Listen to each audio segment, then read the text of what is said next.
Indians are so arrogant about this. They say that we don't have higher tariffs. Oh, it's our sovereignty. We can buy oil from anyone we want.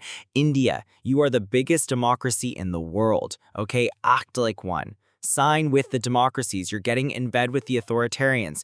With China, you've been in a quiet war for decades. They invaded Aksai Chin, your territory. These are not your friends, folks.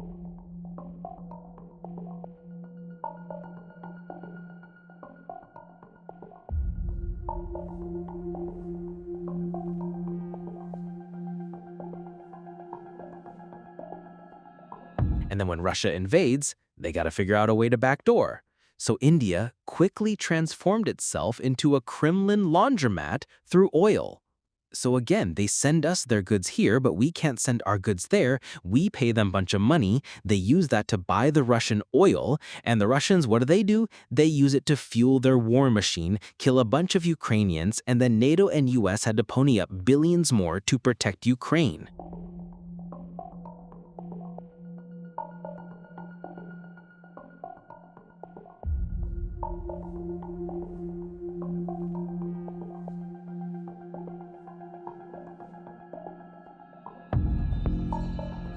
India bought virtually no Russian oil. Let me say it again. Prior to the invasion of Ukraine in February 2022, India bought virtually no Russian oil. I mean, it was like 1% of their needs. So the argument somehow now, as the percentage has gone up to like 30 and 35%, that somehow they need Russian oil to cool their homes or cook or drive their cars is nonsense. What is the net impact on the Americans because of our trade with India? Well, let's think about it. They have higher tariffs. There are Maharaja tariffs, higher non-tariff barriers. We run a massive trade deficit with them, so that hurts American workers, hurts American businesses. Then they use the money that they get from us when they sell us stuff to buy Russian oil, which then is processed by refiners and they make a bunch of money there. But then the Russians use the money to build more arms and kill Ukrainians, and so American taxpayers have to provide more aid, military style, to the Ukrainians. So that's insane. Terrific man, Modi of India. And I say, what's going on with you in Pakistan? Then I'm talking to Pakistan on trade. I said, what's going on with you in India? And the hatred was tremendous. Now, this has been going on for a hell of a long time, like sometimes with different names for hundreds of years. But I said, what's going on? I said, I don't want to make a trade deal. No, we want to make a trade deal.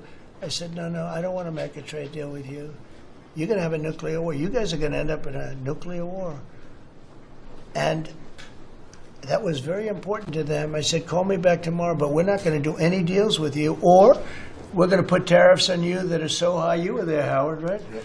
You're going to put tariffs on you that was so high, I don't give a damn. Your head's going to spin. You're not going to end up in a war.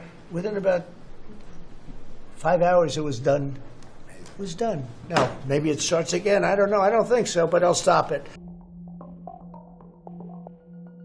Bharat अपने किसानों के, पशुपालकों के और मछुआरे भाई बहनों के हितों के साथ कभी भी समझौता नहीं करेगा।